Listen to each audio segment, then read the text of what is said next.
Hey, you guys.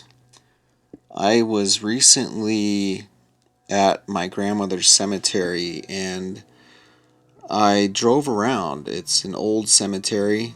I went to some parts of it that I had never been to before, and I found what looks to be a monument, a very interesting monument. I don't know what this is supposed to symbolize. It's a pyramid structure. It's got, I think, 7 or 8 steps. It's in the middle of a cemetery in Wheat Ridge, Colorado. I don't know what it's supposed to represent. Maybe you've seen a symbol like this before.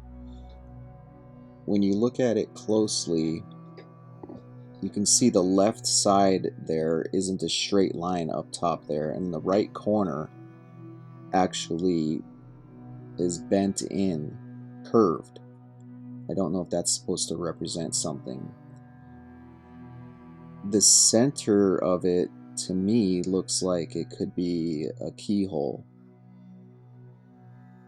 Now, I believe it also has Freemasonry um, heritage, because in the center, as you'll see coming up, there is a Freemason symbol on top of a Bible.